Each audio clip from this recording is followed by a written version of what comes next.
In this video, 3 segments. First, we'll talk about the hammers, the mallets, the sticks. Secondly, about stick control, how to control them in your hands, how to make them do what you want them to do. And last but not least, the types of strategies we have to develop to navigate hammering patterns in the diatonic tuning of the modern American hammer dulcimer. So, let's get to it. Hammers.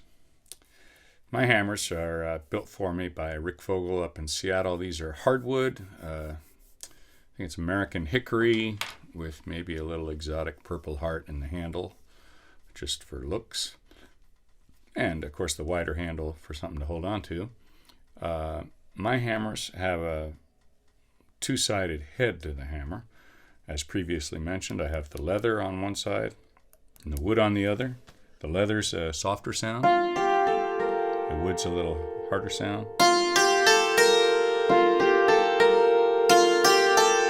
And I can flip them over quite quickly because I have kind of a flat handle here that's kind of narrow, where I hold it with between my thumb and my finger. And then the handle has sort of an hourglass shape to it that Rick made for me. So I can flip it over quite easily. It can flip over in the course of a piece of music and not travel too far in my hand. My hammers are about 1/8 of an inch wide, and a lot of players use a wider hammer. Some use a narrower hammer. That really changes the tone. I think my hammers tend to excite the fundamental pitch pretty much. But you can get a different effect with a more narrow hammer. Probably the best example is this mesrab, the mallet or hammer that's used with the Persian santur. Maestro Salehi from ArtMax gave me this set of mesrab that are made, I think, out of walnut. Beautiful, delicate sticks. They're single-sided head to the hammer. He wraps his with cloth or felt, I'm not sure. Softens it up a bit, but still quite narrow. The narrower head gets a more, and the lighter weight gets a more delicate sound. You can hear again the difference.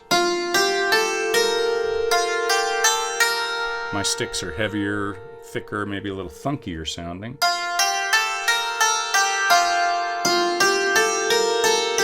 You get a little more of the wood transmitting from the bridge down to the top. Sound that I'm used to.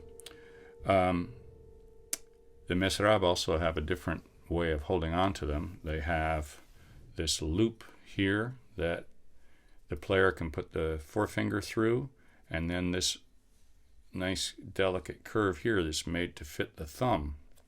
So you got a lot of control with the mesrab as well.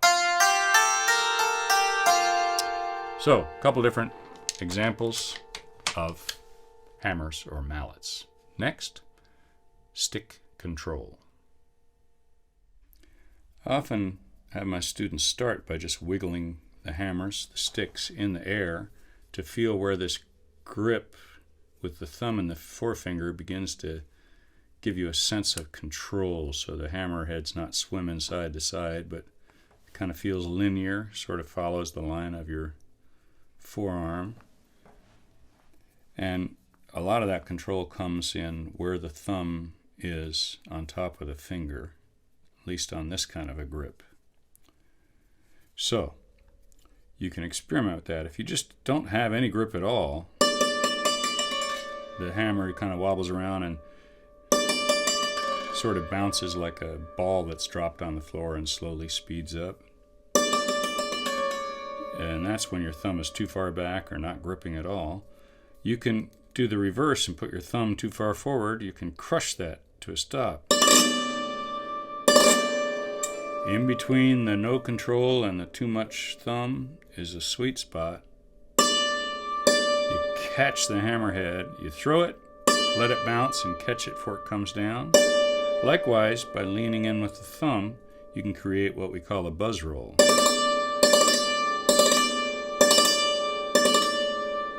4 or 5 quick little rapid strokes. Or you can control it to a single stroke, double stroke, triple stroke, double, single, and learn how to do that with each hammer. A single, a double, a triple, a double, and a single. I think my triple might have been a quadruple. There was 4, 3, 2, 1. So you can develop control by practicing those buzz rolls.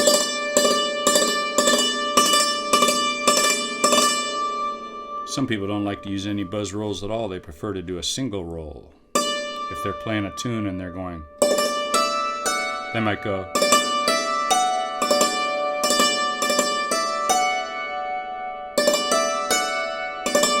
Some people prefer that crisp single roll.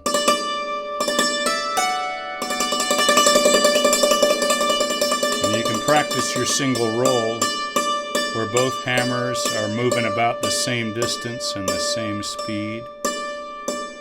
You can practice another kind of roll called a double roll,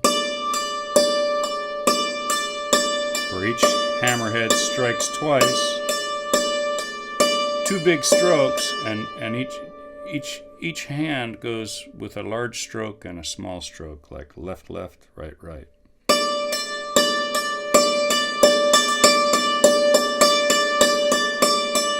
You can practice that again very slowly and then practice it faster and faster. You can also practice a triplet. Left, right, left, right, left, right, left, right, left, right.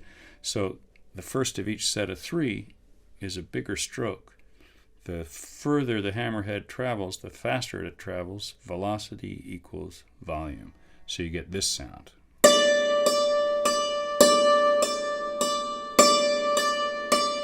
Get a little accent.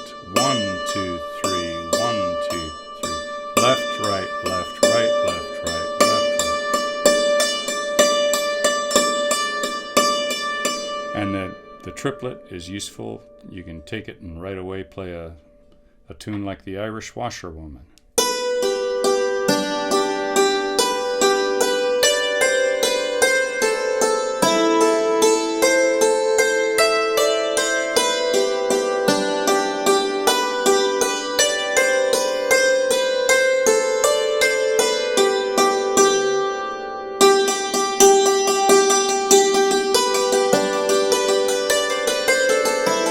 Etc., etc.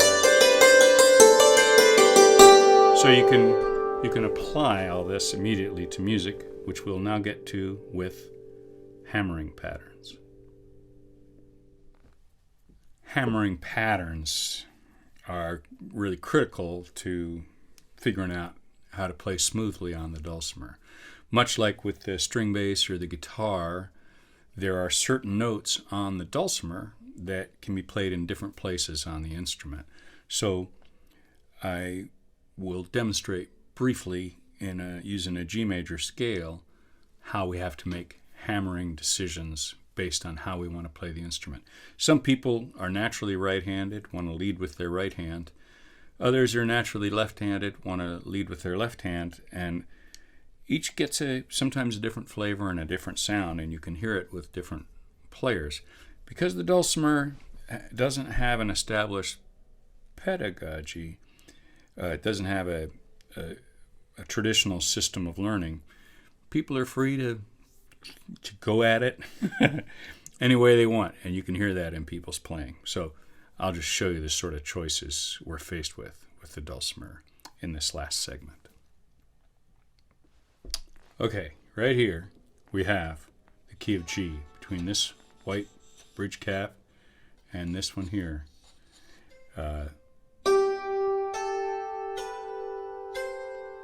We cross the bridge from that first note of the G scale to get the D. You can see it. If I start with my left hand, I can easily cross the bridge with my left, and likewise on the way back down. But if I start with my right hand, my left hand's kind of in the way. However, on the dulcimer, this fifth note of the scale is repeated here. Likewise, the sixth note of the scale. So I can play 1 through 6 by crossing the bridge after the fourth.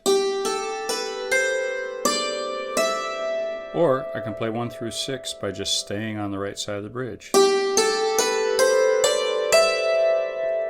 It's only when I get to the seventh that the pattern changes. Aha! So, to stay in my G scale, I have these notes repeating. So, if I start with the left, that's easy. But to do this, let me rephrase that better. If I start with the right, I can play 5 notes on the right side and finish my scale with just 3 on the left side, without my hands running into each other. I can even go one further, play 6 notes starting with my left on the right side of the bridge, and then easily cross to the 7th.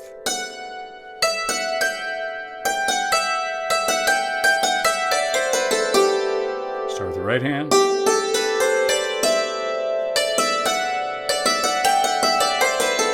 start with the left hand and do 4 and 4. That sort of thing can be made clear again with the Irish washerwoman, where I started with the left earlier.